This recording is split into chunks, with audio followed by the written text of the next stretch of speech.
Desa Erawan. Thank you.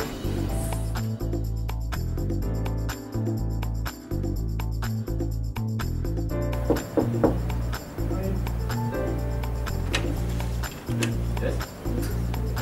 Oh, okay, let's go.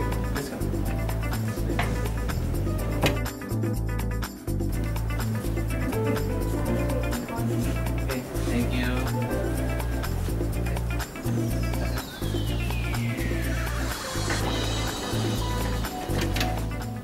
Hey, hello. Hi, Pak Andes. Ibria, Mr. Dali. Oh, how Pak are Andes. you? I'm fine, good. So, this is your office, right? Yes, that's right.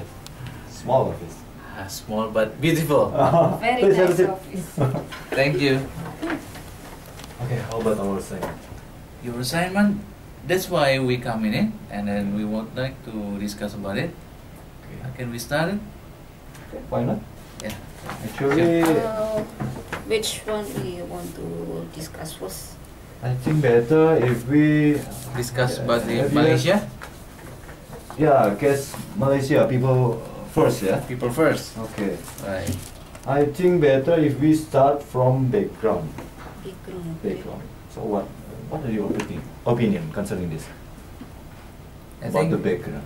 the background is basically the leadership in Malaysia focus on the people, especially for the pribumi or the original society of the Malaysians, Okay. compared to other race, Tionghoa or Indian. So the government of Malaysia focus to develop their people first, their own people, the original people, the Malayan race.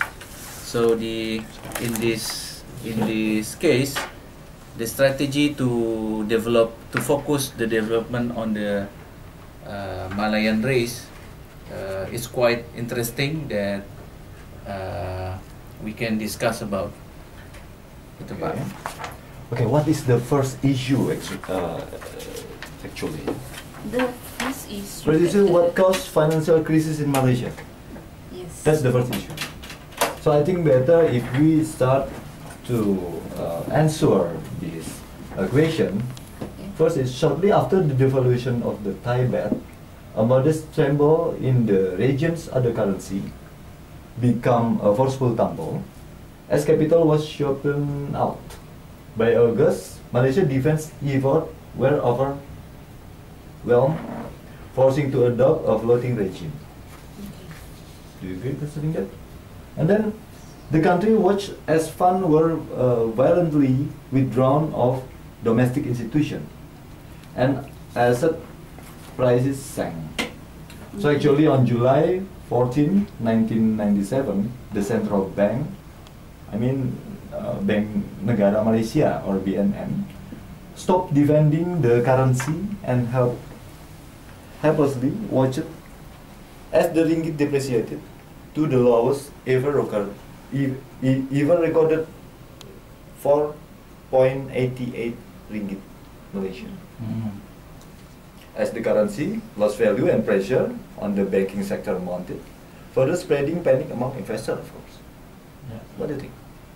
Yeah, I think what caused the financial crisis in Malaysia is first is a massive capital flight that put downward pressure into the region currency, such as baht, and then ringgit, and then also rupiah, and then many Asian country government forced to float the currency and let the currency float. Previously, they pegged the currency, and because of the crisis, they let the currencies float.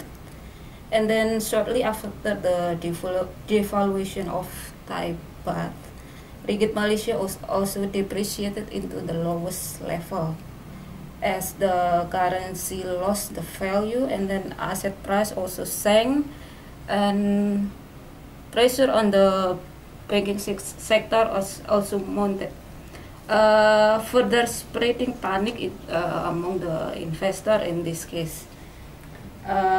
Furthermore, the amount of the performing loans also accelerated, and then the economic growth also contracted 5% in the mid. 5%. Oh yeah. Contracted by 5% in mid of 1997. Sorry, 98. Okay. Are we agree concerning this? Do we agree? I have additional informations that during that time, the speculators in the person who have huge amount of money, the first of all is hurting the Thailand baht, and then secondly they hurting the ringgit Malaysia. So basically the cause of financial crisis in Malaysia, in Thailand and Indonesia basically is typically the same, because of the hit by speculators at that time, including investor probably, yeah. Including investor, yeah. Yeah. So could it be investor is foreign investor offshore, Yeah. or local investor is the same probably. Yeah. Okay, we continue. Move to the second. Okay, what the second? One is what did the Malaysia government do during the crisis? What did Malaysia government do during the crisis? Yeah. Okay. It's quite Yeah. different with the other country in Asia, Yeah. that they didn't ask IMF for assistance, for bailout. Okay. So the government tried to impose currency and capital control to curb the capital outflows and defending the currency. So they use their own resources to against the speculator in the financial market. So it's quite interesting what they did at that time. So maybe you have another opinion on this thing? I think maybe the chief of the country, Prime Minister. give some influence, because actually, okay, but what we call Mahathir Mohamad established the National Economic Action Council, NEAC, in 1998 to manage the financial crisis. It's very good. It's quite good. So the group issued a comprehensive plan to stabilize ringgit and restore market confidence. It's different with Indonesia. The Prime Minister policies would more directly control the outflow of capital and the continued depreciation of the ringgit. To prevent further currency fluctuation, the ringgit was pegged at 3.8 ringgit Malaysia to the USD. Any kind of what's been the peg of currency here? The peg is actually peg is the we tainted the currency with a selected currency that they choose. For example, ringgit Malaysia is tainted to the US dollar. Okay. So in this case, at the time ringgit Malaysia 3.8 ringgit Malaysia per US dollar. Okay. So the government didn't let the ringgit float against other currency. So yeah, it's very interesting. And make safe about the currency. Yeah, safer, because if they didn't peg the currency, the ringgit may depreciate further. So yeah, it seems like a very good strategy they took at that time. Okay, move to the third issue. So is what was the cost and benefit of the capital control, and how effective the control was? Okay, I think BNM. This is related with BNM. Still related. BNM had to establish a fund to buy stock sold by Malaysian at a premium, while stock sold by foreigners would sell for market value. Yeah. Okay. So they give a premium for the stock that Yes. bought by Malaysians. Malaysian, yeah. On the For other Malaysian. side, if the stock sold by the foreigner, they will sell at the market value. at the usual price. the Usual market price, yeah. So they establish a fund Different, yeah. differently. Different. So So they- okay, maybe foreigner will consider they won't sell the stock, because if they sell the stock, maybe the value is lower. Okay. Yeah, at the time the Understand. stock price is quite low during that kind of period Okay. when the crisis hurting Malaysians, and at that time the depreciation of ringgit Malaysia is quite huge. So the stock price basically mainly the majority of companies in the stock exchange falling down. So at that time the BNM Okay. as promotes local or domestic people to buy at premium, and they promote also foreigners to sell at market value at the lowest. Okay. So they want to try to just let it foreigners sell their own investment. Okay. Yeah. Okay. So it's kind of go to hell for it. Go to hell to Go to foreigners. hell for it. Understand? So what kind of related this issue? I think better if we also discuss concerning the what controls needed, were they effective, concerning effective. Do you have any idea concerning this? So for the temporary, I think the policies issued regarding the control were all offshore ringgit holding were repatriated within 1 month. Okay. So you can take from this letter. Prohibition of ringgit lending the non-resident. Okay. A 12-month waiting period for non-resident to convert ringgit proceed from the sale of Malaysian securities held in external account. And restriction on resident investment abroad without prior approval from Bank Negara. Okay. And this control seemed effective for the implementation at the time. I think I agree with your Opinion? opinion. Okay. The control is quite effective to manage the fluctuation the flow of Yes. the flow of currencies in and out. They try to come in the as much as possible the currency to the Malaysia, and then they try to minimize the outflow of the fund from Malaysia. So in this type of controls, I think it is quite effective So at the time. the ringgit would be more stable Okay. by this Yeah. control. So, what were the advantage and costs of this control? That's the strong related issue. I think it is relevant. The controlling of the currencies by pegging the amount ringgit Malaysia 3.8 to the $1 US dollar Yes.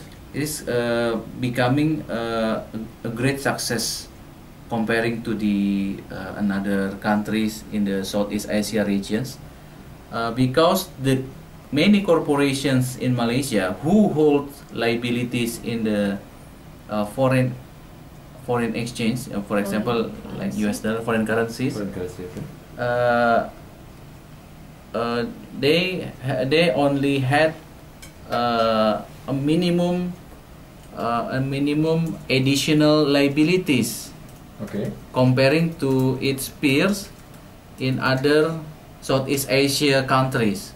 So at the time, the country was able to rebound without any massive corporate shutdowns. Yeah, there is no massive corporate shutdowns at the time. Okay. So high employment is quite manageable. And cost to the taxpayers, of course, there is an implication, but the timing is not so long. I think only 1 and 2 years the impact, but after the 2 years, the performance of the corporate becoming good, and then becoming great, and then after that they can pay the tax again. So I think the cost is only short term, in 1 or 2 years, but in the long run, Malaysia can rebound, can get their benefit on the decisions. From the strategy. So Okay. I can see the non-performing loans of the bank at that time should be lower, not really big as other country. Okay. That they ask for the assistance from the IMF. Oh, okay. Because the currency in Malaysia was back, so So not floating, yeah? not floating, not to depreciate. Not to depreciate. Okay, okay. We should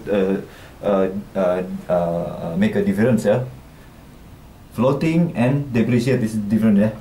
Different. Okay, okay. Yeah. The fourth issue is, why did the international community react negatively towards Malaysian currency and capital control? Of course lah, ya. I think Anything else?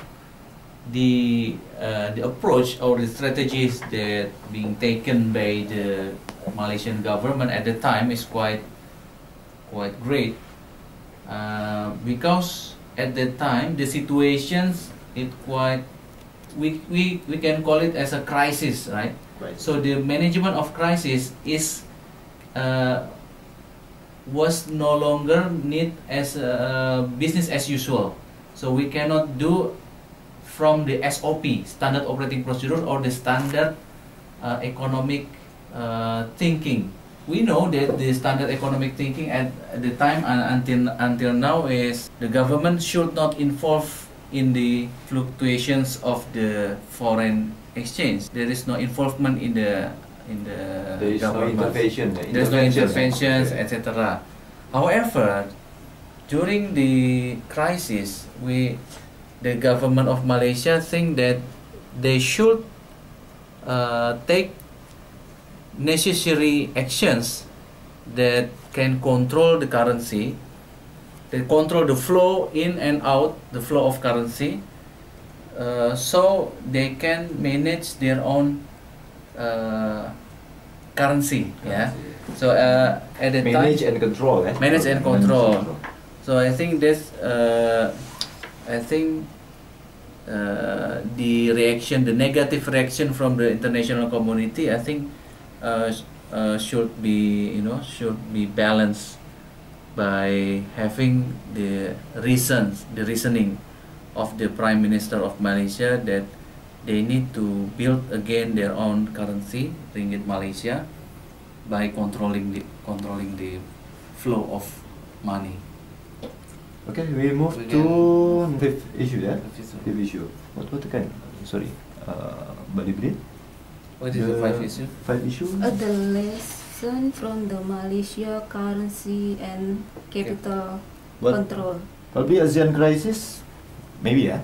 Okay, I need your opinion concerning this.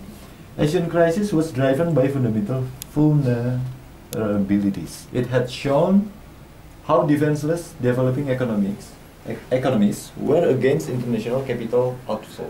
Do you agree with it? Yeah. Concerning that? It shows that the fundamental of the financial system in ASEAN is weak. Okay. It's easy to be attacked by the speculator. Regulator. Yeah. Including Malaysia. Yeah, so So I think concerning that, the Malaysia government policies had to control it. concerning the capital and currency show good result without IMF assistance. So that the policy of Malaysia government. Actually, they still survive during the financial crisis. Yeah, I think it is about the leadership at the time. They have, a proactive learnings that they have